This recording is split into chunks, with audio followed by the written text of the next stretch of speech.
Welcome back. قیادت نبوی اس series کے مشن یعنی ویژن کو ریوائیو کیا اور دوبارہ ری انفورس کیا کہ یہ سیریز آف ایپیسوڈز ہم آپ کے پاس کس نیت سے لا رہے ہیں. شیخ بلال احسن، ہمارے پیارے پیغمبر حضرت محمد صلی اللہ علیہ وسلم کی مسجد نبوی کی تعمیر کے سلسلے اور اس کے بعد اس کو ایک سینٹر پیس فار دی مسلم امہ بنانے کے بارے میں کچھ ہمیں اور بتائیں. جب آپ صلی اللہ علیہ وسلم نے وہ لینڈ پرچیز کر لیا تو اب وہاں پہ مسجد کا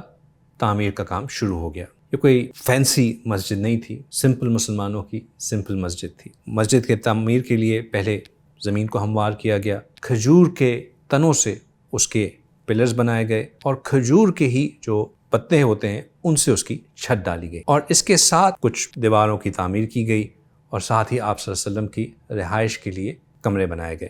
جو کہ آپ صلی اللہ علیہ وسلم کے لیونگ کوارٹرز بنے. اس ساری تعمیر میں ٹائم بھی لگا اور مین ایفرٹ بھی لگی اور فائنینشیل ایفرٹ بھی لگی. یہاں پہ آپ صلی اللہ علیہ وسلم نے ایک بہت خوبصورت لیسن دیا، وہ یہ تھا اپنے آپ کو خدمت کے لیے پیش کرنا فار پرپزز جو کہ دنیاوی طور پہ کوئی فائدہ نہیں رکھتے بٹ ہیو بگر پرپز. مسجد کا آپ صلی اللہ علیہ وسلم نے پرپز بتا دیا لوگوں کو کہ یہ ہمارا ایک کمیونٹی سینٹر ہوگا، یہاں پہ ہم عبادت بھی کیا کریں گے، یہاں پہ ہم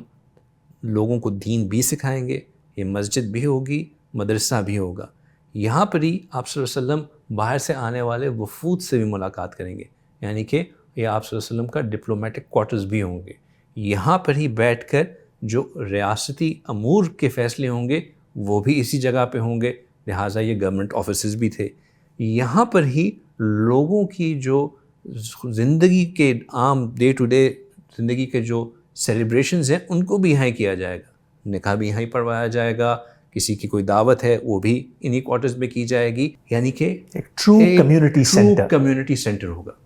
اور اب کیونکہ ایک ایسے ٹرو کمیونٹی سینٹر کو ڈیولپ کیا جا رہا تھا لہٰذا everybody was encouraged to participate in it. آپ صلی اللہ علیہ وسلم نے پارٹیسپیشن کے لیے صرف لوگوں کو نہیں کہہ دیا کہ میں سیدنا ایوب کے گھر پہ آرام فرما رہا ہوں، میں اوپر سے دیکھ رہا ہوں گا، آپ لوگ کام کرتے رہیں، آپ کے لیے دعا گو. آپ صلی اللہ علیہ وسلم نے جہاں باقی صحابہ اینٹیں لے کے آتے تھے لگاتے تھے، آپ صلی اللہ علیہ وسلم نے بھی ان کے ساتھ شانہ بشانہ کھڑے ہو کے مزدوری کی، کام کیا اور ساری کی ساری کنسٹرکشن میں فزیکلی پارٹیسپیٹ کیا، جس کو ہم آج شیخ بلال سرونٹ لیڈرشپ کہتے ہیں، یعنی لیڈنگ فرام دا فرنٹ. اور غالباً ہمیں ان ڈیز میں وہ ایگزامپلز بھی ملی کہ جب بھی سیدنا حمزہ رضی اللہ تعالیٰ یا باقی صحابہ اکرام نے پیغمبر سے ریکویسٹ کی کہ آپ رک جائیں، آپ ہمیں موقع دیں، ہم یہ آگے کنسٹرکشن کا کام لے کے چلتے ہیں، تو انہوں نے کبھی بیک آف نہیں کیا، ان فیکٹ آگے بڑھ کے just like service to the community, جیسے کہ انہوں نے لوگوں کو سکھایا کہا وہی ہمارے پیغمبر نے خود کیا. بالکل. اب اس میں جو فائنینشیل انپٹس چاہیے تھے، ظاہر بات ہے خرچہ تھا، ایک نئی چیز کنسٹرکٹ ہو رہی تھی، اس میں آپ صلی اللہ علیہ وسلم نے لوگوں کو اپنا دل بڑا کرنے کے لیے کہا. اگین کس پرپس کے لیے؟ کوئی ورلڈلی گین نہیں تھا لیکن ایک سوشل بینیفٹ کے لیے، ایک کمیونٹی کو فلرش کرنے کے لیے ضروری تھا کہ ہر ایک اس کے اندر پارٹیسپیٹ کرے. آپ صلی اللہ علیہ وسلم نے جو خود ہو سکتا تھا وہ بھی کنٹریبیوٹ کیا اور جو باقیوں سے کہا کہ جو جتنا کرے گا اللہ تعالیٰ اس کا اتنا اس کو اجر ادا کریں گے. تیسری چیز آپ صلی اللہ علیہ وسلم نے اپنا وقت دینے کے لیے کہ اپنے وقت نکالیں اس کام کو کرنے کے لیے. وائل آپ اپنے ڈے ٹو ڈے کاروبار میں مصروف ہیں، اپنی تجارت میں، اپنے کھیتی باڑی میں مصروف ہیں، اس کام میں بھی آ کے حصہ لیں. آپ صلی اللہ علیہ وسلم نے خدمت کے 3 اصول یہاں پہ سکھائے. سرونٹ لیڈرشپ میں 3 چیزیں جو امپورٹنٹ ہوتی ہیں: serving through your time, serving through your self and serving through the financial support. تینوں چیزیں جو بندہ تینوں کر سکے نور اور نور، جو ان میں سے کوئی 2 کر سکے ویری گڈ، جو ایک ہی کر سکے that's still good enough. But ہمیں بھی اگر کوئی موقع ملتا ہے کسی ایسے کاز میں کنٹریبیوٹ کرنے کا یا کسی ایسے پرپز میں اپنے آپ کو جوڑنے کا جس کا ہمیں ذاتی طور پہ تو کوئی فائدہ نہ ہو رہا ہو لیکن وہ ہماری سوسائٹی کو سپورٹ کر رہی ہو، ہمارے اوور آل کمیونٹی کو سپورٹ کر رہی ہو، یا کسی کمیونٹی کے کسی پرٹیکولر اسٹیٹا کو سپورٹ کر رہی ہو، ہمیں ان تینوں میں سے کسی 1،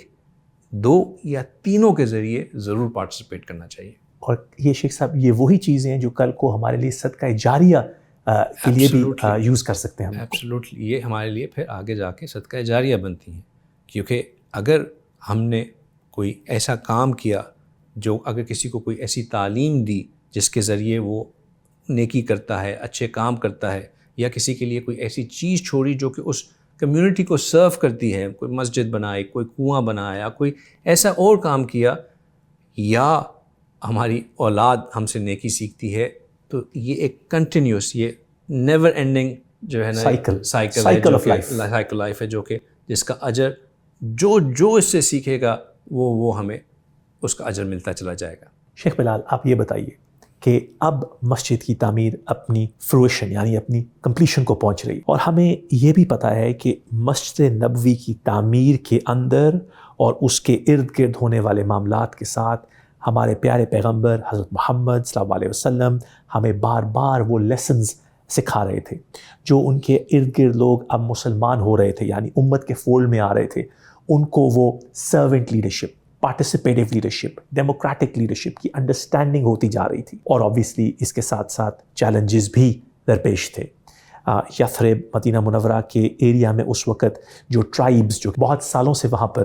قیام تھیں, ان کے ساتھ بھی ان کی انٹریکشن, یعنی ایک انٹرنل ورک جاری تھا امت کے ساتھ, ایک ایکسٹرنل ورک جاری تھا. اس سے شیخ بلال احسن ہمیں یہ سیکھنے کو ملتا ہے کہ کوئی کام بہت بڑا نہیں ہوتا, کوئی کام ایسا نہیں کہ اللہ کی مدد کے ساتھ کوئی انسان اس کو پورا نہیں کر سکتا. ہمارے پیغمبر صلی اللہ علیہ وسلم نے ہمیں یہ لیسن سکھائے کہ کتنی یعنی شارٹ ٹائم کے اندر, یعنی غالباً کچھ مہینوں کے اندر وہ ایک کمیونٹی سینٹر بنتا ہے, وہاں پر مسلمانوں کی ایک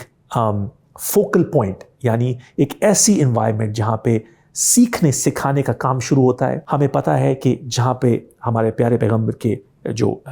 رہائش گاہ بنی, اس کے بالکل ساتھ جو ہم آج بھی اگر اللہ ہمیں توفیق دیں ریاض الجنہ راؤدہ میں جانے کی, تو اصحاب الصفہ کا ایریا جو کہ ایک ایلیویٹڈ پلیٹ فارم ہے, جہاں پر اس وقت سے صحابہ اکرام جو کہ پورے حجاز سے یا پوری دنیا سے سیکھنے آتے تھے, وہ وہاں پر قیام کرتے تھے اور ہمارے پیارے پیغمبر سے سیکھتے تھے. یہ مسجد جیسے میں نے کہا کہ صرف نماز پڑھنے کے لیے نہیں تھی, یہ مسجد ایک کمیونٹی کی ہارٹ بیٹ تھی, اور اس میں لوگ مسلسل بھی قیام کرتے تھے, وہ لوگ جن کی ابھی کہیں اور رہنے کی جگہ نہیں تھی. اصحاب الصفہ جن کا آپ نے ذکر کیا, وہ مہاجر صحابہ رضی اللہ تعالیٰ عنہ جو کہ اب آنے کے بعد بے گھر تھے, بے سر و سامان تھے, ان کے رہنے, ان کے جو ہے ان کے لیے وہاں پہ سیکھنے, ان کے آرام کی ایک جگہ تھی. آپ صلی اللہ علیہ وسلم نے مسجد بنانے کے ساتھ ساتھ کمیونٹی سینٹر تو بن رہا تھا, اب ایک کمیونٹی بننا بھی تو ضروری تھی. ایک اور چیز آپ صلی اللہ علیہ وسلم نے جو ان پیرل شروع کی, وہ آپ صلی اللہ علیہ وسلم نے لوگوں کے درمیان ایک اخوت فاسٹرنگ کرنے کے لیے, بردرہڈ فاسٹر کرنے کے لیے, یعنی کہ لوگوں کے درمیان اخوت کو پھیلانے کے لیے ایک انیشیٹو لیا. آپ صلی اللہ علیہ وسلم نے فرمایا کہ جو وہاں کے رہنے والے صحابی تھے, یعنی کہ انصار جنہیں کہتے ہیں, وہ اب بھائی ہوں گے ان صحابہ اکرام کے جو کہ مدینہ شریف ہجرت کر کے تشریف لائے. یہ ایک ایسا ماسٹر سٹروک تھا عمر, جس نے اس کمیونٹی کو انسٹنٹلی جیل کر دیا. ابھی تک اگر ہم اس اسٹیپ بیک شروع میں ہی آتے, آپ صلی اللہ علیہ وسلم نے کہا کہ افش السلام, ایک دوسرے کو سلام کو پھیلاؤ. اس سے کیا ہوا, ایک آئس بریکر مل گیا, لوگوں نے ایک دوسرے کو سلام کرنا شروع کر دیا, آتے جاتے جو بھی ملتا اس کو سلام کرتے, ٹیبل شیئر کرنا اتم و تام میں ٹیبل شیئر ہونا شروع ہو گیا, تو آئس بریک ہونا شروع ہوگی. لیکن ابھی بھی اٹ واز دیم ورسز اس, یہ لوگ آئے ہیں, ہم یہاں کے رہنے والے ہیں, ہم سلام کرتے ہیں, پہچاننا تو شروع کر دیا کہ اچھا میں اس کو سلام کرتا ہوں تو یہ والا ہے, میں اس کے ساتھ کھایا یہ ہے. لیکن ابھی تک there was a divide. True brotherhood کی فاؤنڈیشن ابھی اسٹیبلش ہوئی. انٹرمنگلنگ جو ہے نا, یا ٹرو انٹیگریشن, وہ ابھی تک نہیں ہوئی تھی. they were intermingling but integrate نہیں ہوئے تھے. آپ صلی اللہ علیہ وسلم نے یہ جو اخوت کا ایک انیشیٹو لیا کہ اب یہ رہنے والے حضرات ہیں, یعنی کہ جو انصار ہیں اور جو ہجرت کر کے آئے ہیں, ان کو ایک ایک کے ساتھ پیئر اپ کرنا شروع کر دیا. اور یہ پیئرنگ ایسے کی کہ اس میں آپ صلی اللہ علیہ وسلم نے بس رینڈم پیئرنگ نہیں کر دی, دیکھا کہ کون کس کے ساتھ فٹ ہو سکتا ہے, کون کس کے کمپیٹیبل ہے, کون کس کی ضرورت کو زیادہ پورا کرے گا, کون کس کو زیادہ کمپلیمنٹ کرے گا. یعنی کہ ایک